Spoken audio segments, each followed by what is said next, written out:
वर्ण व्यवस्था। वर्ण व्यवस्था क्या है, वर्ण का अर्थ क्या होता है और समाज में, भारतीय संस्कृति में वर्ण व्यवस्था कहाँ से आई, प्रारंभ में यह किस प्रकार की थी, बाद में इसके प्रकार में किस प्रकार से अंतर आया और कैसे ये कर्म आधारित से जन्म आधारित हुई। वर्ण व्यवस्था का जो उल्लेख है वो कहाँ किया गया है, प्राचीन वैदिक कालीन वर्ण व्यवस्था क्या थी, वर्तमान समय में ये किस प्रकार से समाज में व्याप्त है। हम इन सभी चीज़ों को बारी बारी से देखेंगे और जानेंगे। बात करते हैं हम वर्ण व्यवस्था की। समाज में वर्ण एवं जाति व्यवस्था। वर्ण का अर्थ होता है कार्य। वर्ण अर्थात होता है एक प्रकार का कार्य। कार्य करने वाले व्यक्ति जो होते थे उन्हें अलग अलग वर्णों में विभाजित किया गया। हमने सिंधु घाटी सभ्यता देखी, वैदिक काल देखा, उसमें ऋग्वैदिक काल देखा। ऋग्वेद के 10वें मंडल के पुरुष सूक्त में वर्ण व्यवस्था का उल्लेख किया गया है पहली बार। पूरे ऋग्वेद में केवल वहीं पर उल्लेख है। और यह जो वर्ण व्यवस्था है यह जन्म आधारित है। जन्म आधारित ना होकर यह कर्म आधारित है। कैसे?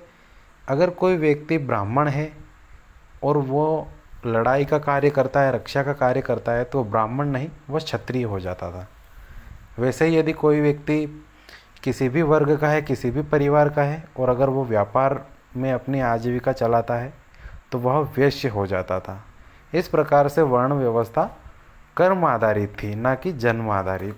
ऋग्वेद में एक जगह पर कहा गया है कि मैं जन्म से ब्राह्मण हूँ, मेरी माँ चक्की चलाती है, पिता व्यापार करते हैं और मैं लेखक हूँ, और हम चारों वर्ण के लोग एक ही छत के नीचे रहते हैं। इस प्रकार से बातें कही गई है। तो बात करते हैं प्रारंभ की। इस काल में वर्ण व्यवस्था काफ़ी कुछ विकसित हो चुकी थी। कौन से काल में? उत्तर वैदिक काल में। ऋग्वैदिक काल में जो वर्ण व्यवस्था थी वह कर्म आधारित थी, लेकिन ऋग्वैदिक काल के जाते जाते जैसे उत्तर वैदिक काल आता है, वर्ण व्यवस्था अपने चरम पर पहुंचने लगती है और कर्म से जन्म आधारित हो जाती है।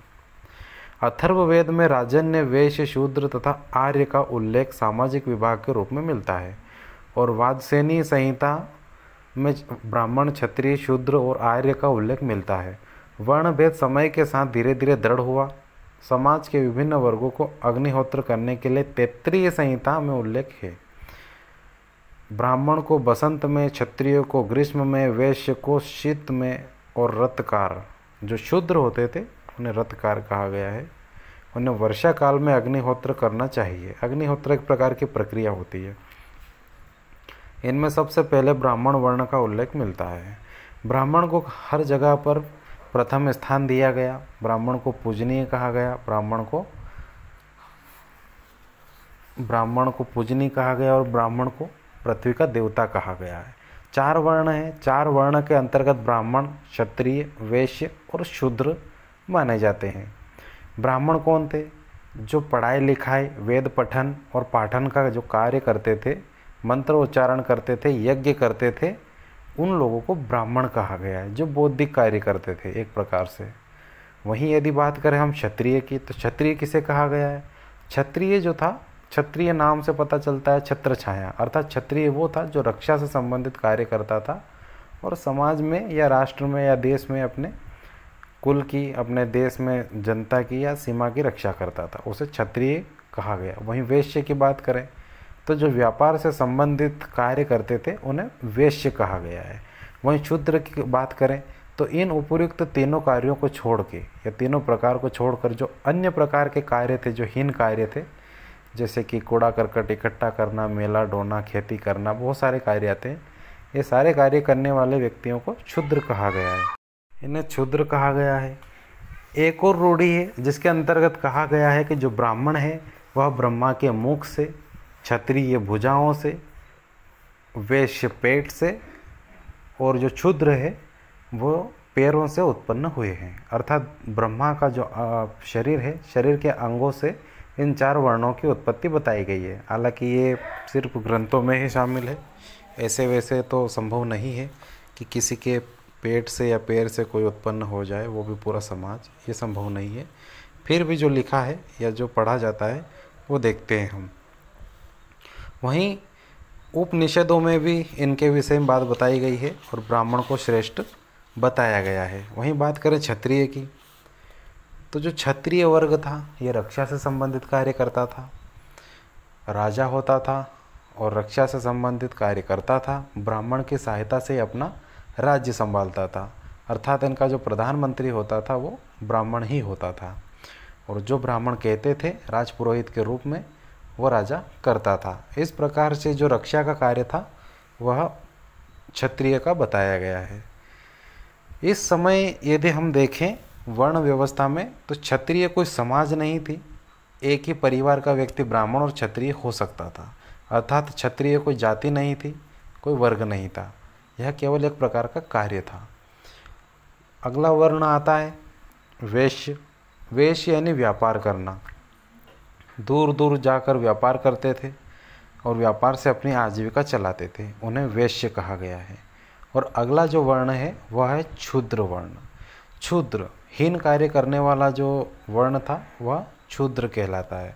असल बात वर्ण व्यवस्था की जड़ यदि हम देखें तो सिंधु घाटी सभ्यता के उन्मूलन के पश्चात यदि हम गौर करें तो ऐसा माना जाता है कि सिंधु घाटी सभ्यता में के लोग जो बच गए थे उन लोगों को आर्यों ने गुलाम बना लिया, और गुलाम बनाने के पश्चात दो कोटि या दो प्रकार बताया, जैसे आर्य और अनार्य। आर्य और अनार्यों के युद्ध का वर्णन भी प्राप्त होता है ऋग्वेद में। तो इसमें कहा गया कि जो आर्य हैं वे ब्राह्मण थे और जो अनार्य थे वे अनार्य सिंधु घाटी सभ्यता के स्थानीय मूल निवासी थे, और उन अनार्यों को ही आगे चलकर शूद्र कहा गया है। तो इस प्रकार से जो ये शूद्र वर्ग है ये इस जगह का मूल निवासी हुआ, और सिंधु घाटी सभ्यता के लोगों के जो वंशज थे ये वही थे, ऐसा माना जाता है। आगे चलकर इन्हें दास बनाया गया, दास के रूप में प्रताड़ित भी किया गया, कई हीन कार्य करवाए गए, और वर्तमान समय तक यदि हम देखें तो अभी भी बहुत सारे आंदोलन, बहुत सारे कार्यों और समाज सुधार के पश्चात भी इनकी स्थिति में कोई परिवर्तन या बहुत ज़्यादा परिवर्तन देखने को मिलता नहीं है। इस प्रकार से ऋग्वैदिक कालीन 4 वर्ण हुए, और चारों वर्णों में फिर कई जातियों का प्रभाव हुआ, अलग अलग जातियां बनने लगी, और अलग अलग जातियों की भी उपजातियां बनने लगी। समाज आगे बढ़ता गया, धीरे धीरे हम आधुनिक काल में आ गए, और यहाँ पर आते आते कई आंदोलन हुए, और आंदोलनों के पश्चात देश आज़ाद हुआ, और उसके बाद में शूद्र वर्ग को एक अलग स्थान प्राप्त हुआ। संविधान के अनुच्छेद 15 और 16 के तहत उन्हें अवसर बराबर का अवसर दिया गया। वहीं संविधान के अनुच्छेद 331, 32 के अनुसार उन्हें विधानसभा, लोकसभा और आदि जगहों पर भी प्रतिनिधित्व दिया गया। इस प्रकार से हजारों साल की जो प्रताड़ना थी उसे बाहर निकालने का एक प्रयत्न किया गया।